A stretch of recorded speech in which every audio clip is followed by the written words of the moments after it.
Hi friends, welcome to Kavitha styles. நம்ம சேனலில் நம்ம இன்றைக்கி ஒரு எண்ணெய் கத்திரிக்காய் புளிக்குழம்பு தாங்க பார்க்க போகிறோம். வாங்க ரொம்ப டேஸ்டான முறையில் அந்த குழம்பை எப்படி வைக்கலாங்கிறத பார்க்கலாம். இப்போ ஒரு இரும்பு சட்டி அடுப்பில் வச்சுருக்கேங்க. அது நல்லா சூடாகட்டும். இப்போ சட்டி நல்லா ஹீட் ஆகிடுச்சுங்க. அதில் நல்லெண்ணெய் ஊற்றிக்கிடலாம்.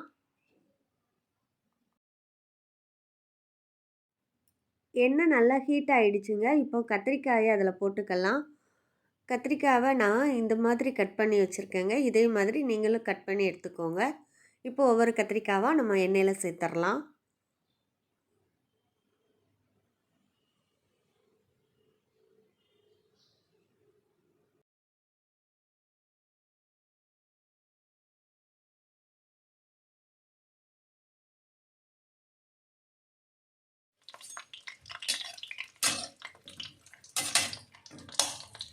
இது நல்லா ரெண்டு பக்கமும் வெந்து வர்ற வரைக்கும் நம்ம வறுத்து எடுத்துக்கலாம்.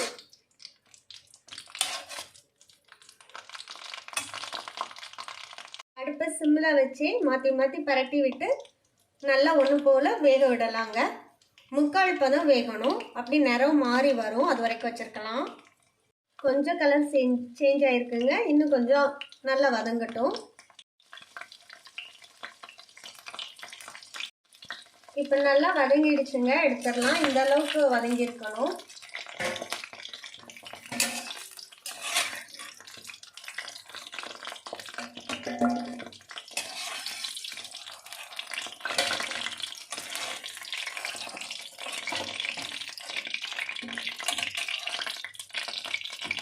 இப்போ இந்த எண்ணெயிலேயே 200 கிராம் சின்ன வெங்காயம் சேர்த்துக்கலாம்.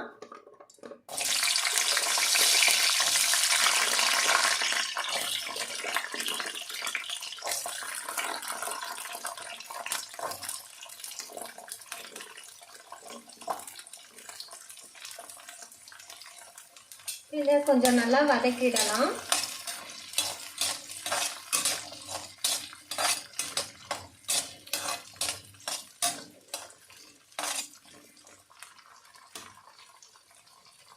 இப்போ வெங்காயம் கண்ணாடி பதத்துக்கு வந்துடுச்சுங்க. இதில் ஒரு சின்ன துண்டு இஞ்சி, ரொம்ப போட்டுறாதீங்க, மட்டன் குழம்புக்கெலாம் போடுற மாதிரி, ரொம்ப கொஞ்சமாக போட்டிருக்கேன். ஒரு 7-8 பல்லு பூண்டு தொளி உரித்து சேர்த்துக்கலாம். இதையும் சேர்த்து நல்லா வதக்கிடலாம். இஞ்சி வந்து ரொம்ப ரொம்ப கொஞ்சமாக போடணுங்க. நிறைய போட்டுட்டிங்கன்னா குழம்போட டேஸ்ட்டு, வாசனை எல்லாமே மாறி போயிடும். அதனால் இஞ்சி கொஞ்சமாக போட்டுக்கோங்க.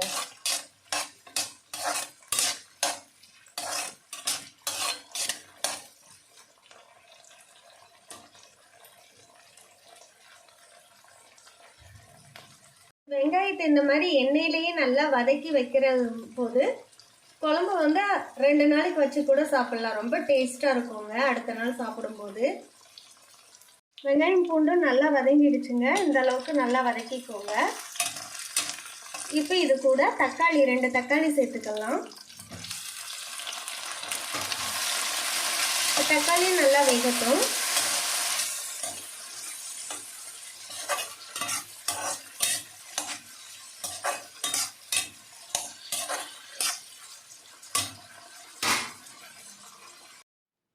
தக்காளி நல்லா வதங்கிடுச்சுங்க.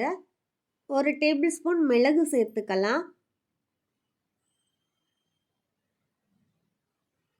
2 டேபிள் ஸ்பூன் ஜீரகம் சேர்த்துக்கோங்க.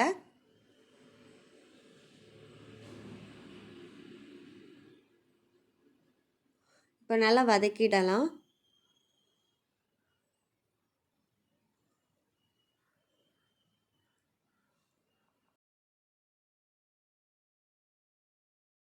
ரெண்டு டேபிள் ஸ்பூன் குழம்பு மிளகாய் தூள் சேர்த்துக்கோங்க. 1½ ஸ்பூன் வத்தல் தூள் சேர்த்துக்கோங்க, red chilli powder. 2 table spoon மல்லித்தூள் சேர்த்துக்கோங்க. கொஞ்சமாக மஞ்சள் தூள் சேர்த்துக்கோங்க. இப்போ எல்லா மசாலா பொடிகளையும் சேர்த்து நல்லா 2 நிமிஷம் வதக்கி விடலாம்.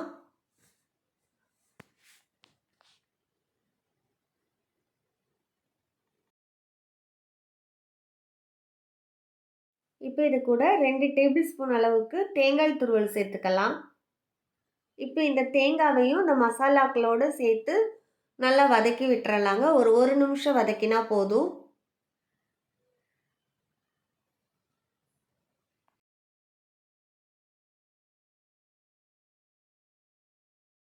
இப்போ நல்லா வதக்கியாச்சுங்க. இப்போ இதெல்லாம் வேற ஒரு தட்டில் எடுத்து வச்சு ஆற வச்சு நல்ல பேஸ்ட் மாதிரி அரைச்சி எடுத்துக்கலாங்க.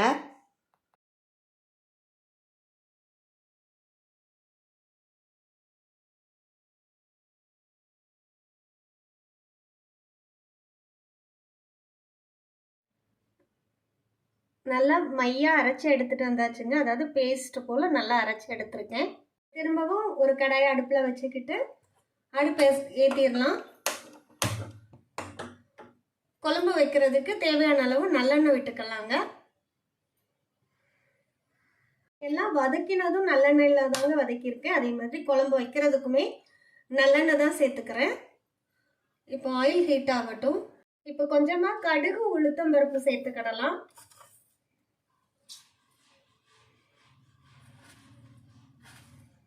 அது கூடவே கொஞ்சமாக வெந்தயம் சேர்த்துக்கலாம். நல்லா பொரியட்டும். கடுகு வெந்தயம் பொரிஞ்சிடுச்சுங்க. நான் 1 கிலோ அளவுக்கு சின்ன வெங்காயம் கட் பண்ணி வச்சுருக்கேன். அதை இதோட சேர்த்துடலாம்.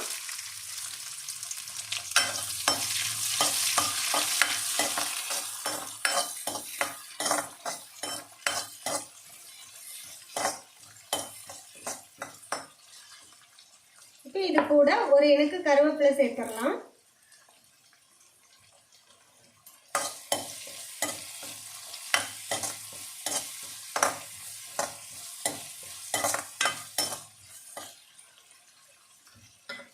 இது கூட ஒரு 4 வரமிளகாய் சேர்த்துக்கலாம். எங்க ஊர்ல வத்தல் சொல்லுவோம்.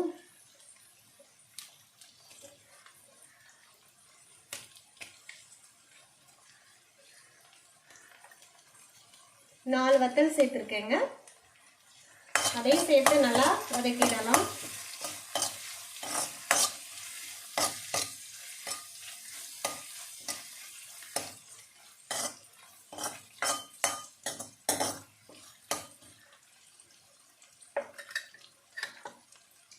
இப்போ நல்லா வதங்கிடுச்சு. இது கூட நம்ம அரைச்சி வச்சிருக்கிற பேஸ்ட் சேர்த்துடலாம்.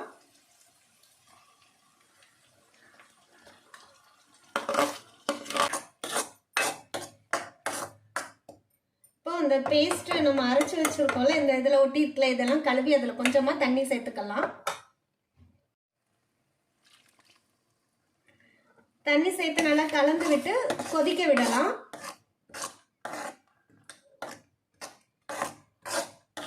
நிறைய தண்ணி சேர்க்கக்கூடாதுங்க, கொஞ்சமாக சேர்த்துக்கோங்க.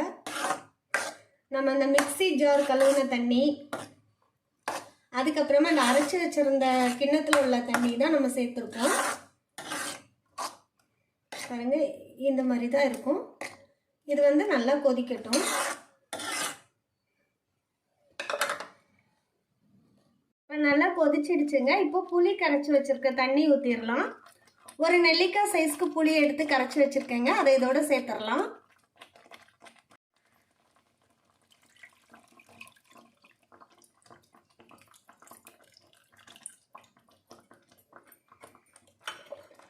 புளி தண்ணி சேர்த்துட்டு நல்லா கலந்து விட்டு கொதிக்க விடலாங்க.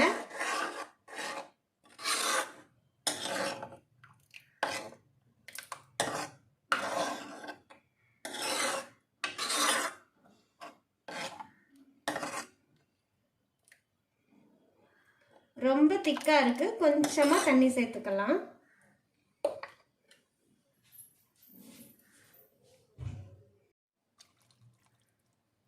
ஒரு அரை கிளாஸ் தண்ணி சேர்த்துருக்கேங்க. நல்லா கொதிக்கட்டும்.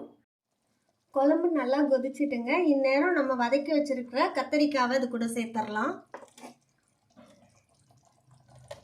குழம்பு நல்லா கொதிச்சுட்டுங்க. இப்போ குழம்புக்கு தேவையான உப்பு சேர்த்துக்கலாம். உப்பு இந்நேரம் தான் சேர்க்கணும். உப்பு சேர்த்த பிறகு வதக்கி வச்சிருக்கிற கத்திரிக்காய்க்குள்ள இதோட சேர்த்துடலாம். கத்திரிக்காய் சேர்த்த பிறகு நல்லா எண்ணெய் தெளிஞ்சு வர்ற வரைக்கும் வச்சிருக்கலாங்க. இரும்பு சட்டியில் சமைக்கிறதுனால உடனே இதை வேற ஒரு பாத்திரத்துக்கு மாற்றி வச்சிருங்க, இல்லைன்னா கசப்பு தன்மை வந்துடும் ஃப்ரெண்ட்ஸ். சமைச்சு முடிச்சோன்னா வேற ஒரு பாத்திரத்துக்கு மாற்றிடுங்க. பாருங்கள் ஃப்ரெண்ட்ஸ், நல்லா எண்ணெய் தெளிஞ்சு வந்துடுச்சு. இந்நேரம் நம்ம ஸ்டவ் ஆஃப் பண்ணிடலாம். ஃப்ரெண்ட்ஸ், இந்த குழம்பு சாப்பிட்றதுக்கு ரொம்ப டேஸ்ட்டாக இருக்கும். மீன் குழம்பு வைக்காத அன்னைக்கு இந்த கத்திரிக்காய் குழம்பு வச்சு சாப்பிடுங்க, ரொம்ப பிடிக்கும் உங்களுக்கு. இதுக்கு தொட்டுக்கிறதுக்கு ஒரு அப்பளம் இல்லை வடகம் இருந்தால் கூட போதும். இல்லை இந்த கத்திரிக்காவை வச்சே 2 தட்டு சாதம் சாப்பிட்றலாங்க. செஞ்சு பார்த்துட்டு பிடிச்சிருந்துச்சுன்னா லைக் பண்ணுங்கள், ஷேர் பண்ணுங்கள், சப்ஸ்கிரைப் பண்ணுங்கள். தேங்க்யூ ஃபார் வாட்சிங் ஃப்ரெண்ட்ஸ்.